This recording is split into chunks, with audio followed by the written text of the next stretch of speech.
तो आज के আমার শাশুড়ি আর শ্বশুর চলে এসেছে আলু কুড়তে।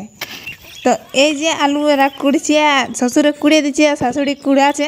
তো এক ধামা আলু আমরা নিয়ে ঘর চলে আলি, বাকি ওরা পরে আনবে। তো এক কুলাকে আমি নিয়ে নিয়েছি আর বাইরে চুলাকে বাড়ি করে দিয়েছি আর আঙুনকে হতকান দিলি আর এক কুলা ঢালে দিলি ডেকচিটাই। তো ডেকচিকে ভরান নিয়েছি আলুই। এখানে কি আলু কাটা করবো আজকে। এক ডেকচি আলু কাটা। তো আলুটা সিঝেছে না আমি দেখে দিলি। তো আলুটা সিঝে গেছে আর তুই ভাগ্নিকে ঠেসান নিয়েছি মশলা মারতে। একাইতে বলি কত করবো। তো আলুটা সিঝে গেছে, ভাগ্নির মশলা বাটা হয়ে গেছে আর ভাগ্নি আর আমি দুজনেই ঠেসে গেছি আলু চুলতে। তো এই যে আলু ছুলে লেছি আর আলুটা দেখতেই পাচ্ছ কেমন দেখা যাচ্ছে, একদম রসগোল্লা ফেল, একদম সাদা সাদা ঘরের আলু, একদম নতুন বলে কথা আর কি। তো সকলে আলুলা ছুলা হয়ে গেছে, এবারে ফাড়ে লেছি আলুটাকে ছোটো ছোটো করে খাঁড়িয়ে নেবো তার জন্যে। তো এই যে চারদিকে দুদিকে মানে ফাড়ে নিলি আর চারখানা হয়ে গেলে আর এবারে ছোটো ছোটো করে কাটিয়ে লেছি। তো সকলকে এইভাবে কাটিয়ে নেবো ছোটো ছোটো করে, টুকরা টুকরা করে ফাড়ে ফাড়ে। তো এই যে ফাড়ছি এইবারে ঘরের আলু, নতুন আলু কাটা মানে বুঝতেই পারছো কেমন লাগবে। তো সকল প্রায় কাটা আমার হয়ে আলো এইটা হলেই। তো আলু কাটা আমার একটু হয়ে গেছে, একটুকু বাদে জানাইলে। আর ঘরের পেঁয়াজ একদম খেরখেরা করাবো, কাটিয়ে কোটা ঢেলাই কেটে মেশাইন দেবো। তো এই যে একটা কাটছি, সকল কাটা তোমাদেরকে দেখাবো নাই। তো পেঁয়াজকে আমি কাটে লিছি এবার খের। তো পেঁয়াজ কাটা আমার হয়ে আলো প্রায়। এবারে লঙ্কা মুহাই রেখেছি দেখতে পাচ্ছ আগেটাই। তো লঙ্কা লাগাও এবারে কাটে নিব আর পেঁয়াজ কাটাটা দিয়ে দিলি আলুটাই। আলু কেটে রেখেছিলি সেই আলু কাটাটা টোলটার উপরে আর লঙ্কা কাটাকেও দিয়ে দিলি। তো লঙ্কা পেঁয়াজ আর আলু দেখতে পাচ্ছ কত সুন্দর দেখাচ্ছে। আর আচার দিয়ে দিলি, দোকানের কিনে আনা আচার।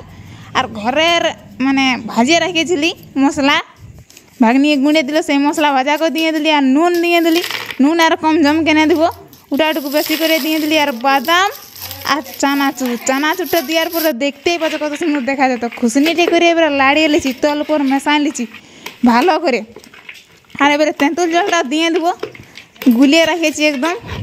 তো এবারে এই লাড়ে চাটেটুকু ভালো করে মেশালি তারপরে দেবো।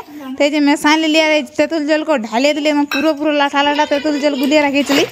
তো খুশনি হবে না কেন কি জিয়ালে জল পড়ে যাচ্ছে, অতক্ষণ সময় নাই। তাহলে আমরাই খাবো, হাতে করে লাড়িয়ে লিছি ফক করে। তো লাড়িয়ে লুড়িয়ে সকলকে মেশাই নিলি তল উপরে একদম। আর থালে ভাগ করতে ঠেসে গেলছি একদম ভাতের মতন।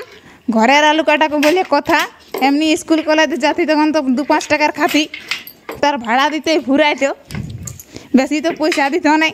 তো এই যে এখন থালে খাবো একদম ভাতের মতন করে। তো কেউ বলছে কম বেশি লিব নাই, তার জন্য একদম ভালে একদম ইঁচড়ে আমাকে ভাগ করতে হচ্ছে সকল থালে। তো তোমরা খাবে তো চলে আসে একদম আলু কাটা। আর ঘরে সেও বানা রেখেছিলি একদম তাজা সেও। তো এই যে সেও কাটা নাই, সেও মানে বোনা আর কি। সে বোনাকেও দিয়ে দিচ্ছি কোটা ঢেললে উপর লাই করে, ওটার সঙ্গে মেশাইয়া সানলে তো মেহান যেত, তার জন্য উপর লাই দিয়ে দিয়েছি ছড়ে। আর ফুচকাকে ছাঁকিয়ে রেখেছি, ফুচকাকে এবারে খাঁড়ে দিয়ে দেবো। তো এই যে 2টা করে ফুচকা খাঁড়ে উপর লাই দিয়ে দিচ্ছি। আরও যদি কেউ নেবে তো নিয়ে নেবে। এখন আপাতত আমি 2টা করে দিয়ে দিচ্ছি সকলেই।